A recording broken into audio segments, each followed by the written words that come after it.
ओम हरि।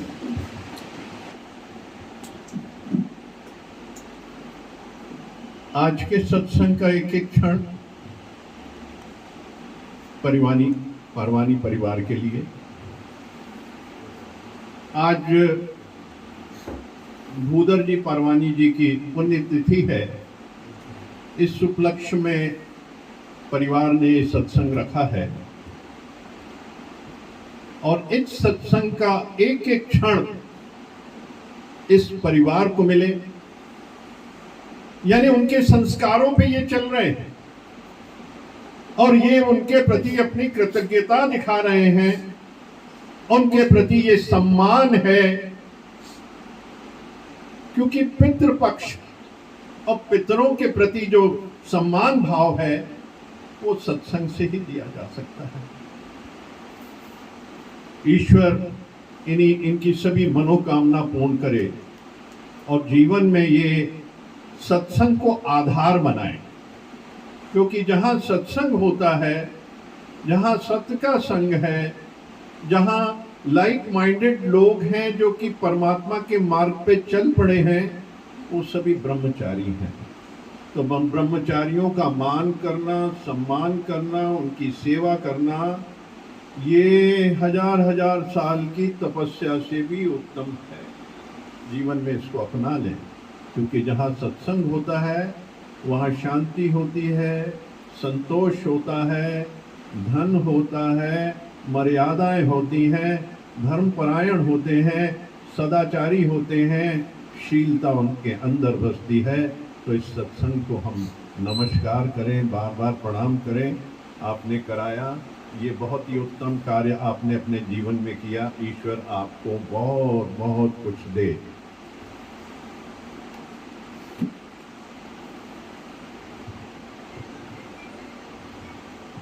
ओम। लक्ष्य यही रखो कि मेरा दिमाग खाली रहे। सेवा जितनी भगवान को करानी है कराए, बाहर से वाणी मिले ना मिले, पर मैं अंदर ही अंदर भगवान से बातें करता रहूं, भजन गाता रहूं। एक भजन को ही पकड़ के चलो तो तुम्हारी लिंक जुड़ जाएगी।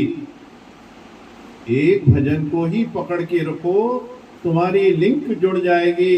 कोई भजन के थ्रू जल्दी मेडिटेशन कर सकता है। हम लोगों के सत्संग में शुरू में मेडिटेशन ही हुआ करता था, न वाणी भेजते थे, न सत्संग होता था, कुछ नहीं, क्योंकि प्रलय काल लगी हुई थी। क्योंकि जब पार्टीशन हुआ, दादा भगवान सिंध के थे, वहां से आना हुआ, तो ये प्रलय काल लगी हुई थी। उस समय 6 महीना कोई होता ही नहीं था। अकेले जाकर हम बैठते थे, 2-4 घंटा गुजर जाता था, सारे भजन याद हो जाते थे इस बहाने, क्योंकि अंदर जो याद होते थे वही गाते थे, अंदर जो याद होते थे वही गाते थे, आनंद आता था। तो सिंपल तरीके से भी भक्ति कर सकते हैं, सिंपल तरीके से भी हम भक्ति कर सकते हैं। अगर मन को मारना नहीं आता, जबरदस्ती ख्यालों को रोकना नहीं आता, तो पहले से ही उसको भजन की ऐसी लाइन पकड़ा दो या ज्ञान की एक लाइन पकड़ा दो कि भगवान तेरी शरण में हूं, भगवान तुझ में समा जाऊं, कि भक्ति होती रहे, लिंक जुड़ी रहती, लिंक जुड़ी रहती। तुम कोशिश भी नहीं करो, पर वो एक लाइन बहुत हेल्प करती है, वो आपे ही तुम्हारे पीछे पड़ी रहती है। जैसे हनुमान जी राम राम राम राम सिद्ध किया, सूरदास ने भी सिद्ध किया, कबीर जी ने भी सिद्ध किया। सूरदास ने तो खाली रा बोला तो 100 जनों की लेप्रोसी उतर गई। इतनी ताकत राम के एक लफ्ज के अंदर है। तो वो लोग ऐसे चमत्कार देखते थे। जब भी चमत्कार होता है तो किसी ने भक्ति की, तो तो फल निकलता है। उसने जीवन में एनर्जी इकट्ठी की होगी, उसने बातें कम करके भक्ति की होगी, तो वो काम कर रही है। कोई इंसान जीवित है तो मान नहीं है, कोई चला जाता है तो उसकी फोटो का भी इतना मान है कि उसकी सारी दुनिया पूछती है। क्यों पूछती है? क्यों उसने जीवित अवस्था में मौन किया होगा, उसने जीवित अवस्था में मौन किया होगा, तार जोड़ा होगा, परमात्मा से लिंक जोड़ा होगा, उस परमात्मा को रिझाया होगा, उसने सब में देखा होगा, उसने सब में देखा होगा। एक बार शंकराचार्य थे तो बोलते थे, अहम ब्रह्म अस्मि तत्मसि, तुम भी ब्रह्म हो, मैं भी ब्रह्म हूँ, ये भी ब्रह्म है, वो भी ब्रह्म है। एक दिन निराकार ने उसकी परीक्षा के लिए जमादार का रूप धारण किया। शंकराचार्य थोड़ा घृणा करने लगा तो जमादार ने बोला, मैं तो वही हूँ, मैं तो वही हूँ, मैं तो वही हूँ। जर्रे जर्रे में है झांकी भगवान की, कण कण में वो समय पहचान सके तो पहचान। वो कहाँ नहीं है? पदार्थों में है, वनस्पति में है, पशुओं में है, जड़ चेतन में है। उसकी सत्ता कहाँ नहीं है? भगवान यानी माना कि एक एनर्जी, कोई रूप नहीं है उसका, वो सिर्फ एक एनर्जी है जो कंटिन्यूअस है, रेगुलर है, जिसका ना तो जन्म है ना मरण है, शाश्वत है, अजन्मा है। सारी ब्रह्मांड में एनर्जीज का खेल चल रहा है। पहला शब्द बना सिर्फ एक शब्द से, जिससे एक वाइब्रेशन उत्पन्न हुई, एक ध्वनि उत्पन्न हुई और वो ओम शब्द बन गया। वो एनर्जी वही है, शब्द भी एनर्जी है। और वो जब ओम शब्द बन गया तो वनस्पतियों में, पशुओं में, सब जगह वही गुंजायमान। क्योंकि जब गंगा जब धरती पे आई, उसका इतना नाद था, वो सिर्फ ओम ही था, वो सिर्फ ओम ही था। ओम गुंजायमान हुआ क्योंकि सारी सृष्टि की रचना उस ओम से है। अगर सिर्फ ओम का ही ध्यान कर लें, ओम का ही उच्चारण कर लें, तो ओम से ही हमारे शरीर के अंदर इतना रेजोनेंस होगा ओम का कि अंग अंग अंग अंग परमात्मा से जुड़ जाएगा, वो एनर्जी से जुड़ जाएगा। और जब एनर्जी से जुड़ जाएगा तो पूरा परमात्मा स्वरूप हो जाएगा जीव, सिर्फ एक ओम शब्द से। उस ओम से ही फिर मौन मिल जाती है, उस मौन में ही परमात्मा का वास होता है। क्योंकि ओम करते करते सांसों पे चला जाता है जीव, क्योंकि सांस भी एक एनर्जी है। सांसें एनर्जी है क्योंकि वो प्राण है। एक सांस ली, एक एनर्जी गई तो प्राण है, शरीर है। सांस रुक गई तो शरीर खत्म। तो ये एनर्जीज का खेल है, सारे ब्रह्मांड की एनर्जीज का खेल है। भगवान भी एनर्जी है।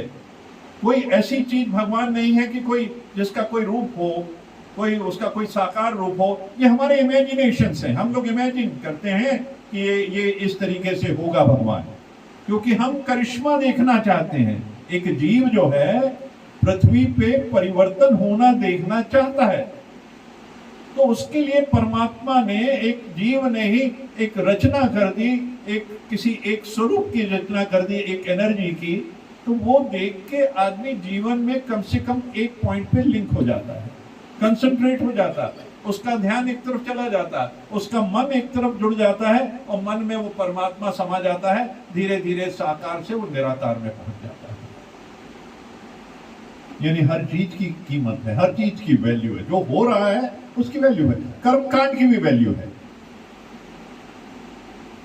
ये जो कर्म कांड करते हैं, या हम पितृ मोक्ष मनाते हैं, पितृ पक्ष पे ये जितने भी कार्यक्रम रखते हैं परमात्मा बुजुर्गों के लिए, उनके जो जिनका परलोक गमन हो गया है उनको याद करते हैं, उनको सम्मान देते हैं, ये सब कर्म कांड है। ये सम्मान देना भी अति आवश्यक है, क्योंकि सम्मान देने से आपका सम्मान है। जो देने वाला है वो भी वही एनर्जी, जो पाने वाला है वो भी वही एनर्जी। तो ये सम्मान आपका स्वयं का है। आप पितरों के प्रति इतने नतमस्तक हैं। और हम लोग भी भूदर जी पारवानी के लिए हमारे दिल में जो जगह है वो शायद उन्होंने जो खुद बनाई है, उनकी अपनी मेहनत थी। किस तरीके से वो सत्संग में जिस दिन से आए तबीयत ठीक थी तो रेगुलर पर्टिकुलरली वो उन्होंने एक पॉइंट बनाया था कि मुझे जाना है, और वो हमारा साथ होते थे। हमारे लिए वो एनर्जी का काम किया उन्होंने। तो दिस इज ऑल एनर्जी। वो एक भूदर पारवानी जी की एनर्जी नहीं थी, वो एनर्जी ब्रह्मांड की एनर्जी थी। वो निमित्त मात्र थे, उनके निमित्त मात्र होने से वो एनर्जी प्राप्त होती थी। और किस तरीके से पल्लवित हुआ ये सत्संग, जो हम आगे बढ़े हैं ऐसे बड़े बड़े लोगों के, महारथियों के, इनके आशीर्वाद से, इनकी ब्लेसिंग से। ये सारे हैं, सुंदरानी संत हैं, पारवानी संत हैं। इन्होंने जीवन जिया है जो जीवन जिया है, और फिर जो जीवन इन्होंने सत्संग में जिया है, फिर इन्होंने मौन प्राप्त कर ली थी। मानिए उनके गुण थे, वो इतना बोलते थे कि आप रोक नहीं सकते थे एक शब्द देके। पर वो क्या हुआ, जिस दिन परिवर्तन सत्संग का मिला, गुरु से दीक्षा प्राप्त की, उनका मौन हो गया। और उन्होंने जो भी जीवन जिया उस मौन में, कम शब्दों में, और उनको इस शरीर से मुक्ति मिली। जी, शरीर का आना जाना, वो क्योंकि वो मुक्त पुरुष थे, मुक्त आत्मा, प्योर सोल, हर एक के प्रति प्यार, नम्रता, इतना झुकते थे। तो हमारा उनके प्रति पूर्ण समर्पण है। और आज की वाणी का हर क्षण हम उनको समर्पित करते हैं। कल एक प्रश्न आ गया था तो मैं 5 मिनट उस पर भी ले लेना चाहता हूँ हमारे, क्योंकि जो प्रश्न आता है वो हमारे लिए ज्ञान बिंदु होता है, हमारे लिए सीखने के लिए कुछ आता है, हमारे लिए कुछ पढ़ने और समझने के लिए आता है। क्योंकि प्रश्नों में बहुत ताकत है, प्रश्न ही गुरु है। तो ये गुरु तत्व लखानी जी के थ्रू हमारे सामने आया है। उनका प्रश्न ये था कि कलयुग कहां कहां है, कलयुग कहां कहां है।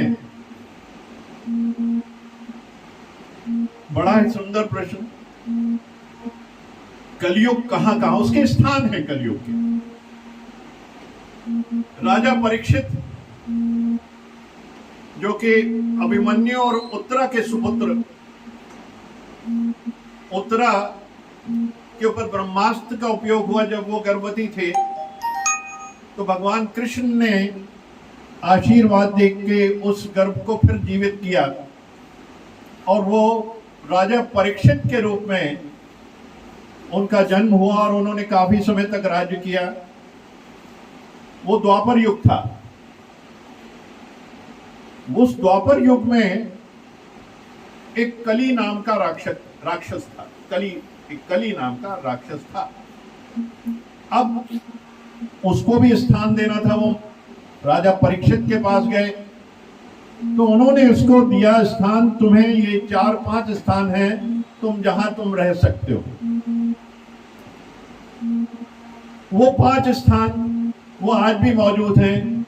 दरअसल कलियुग वही है जो वो 5 स्थान है।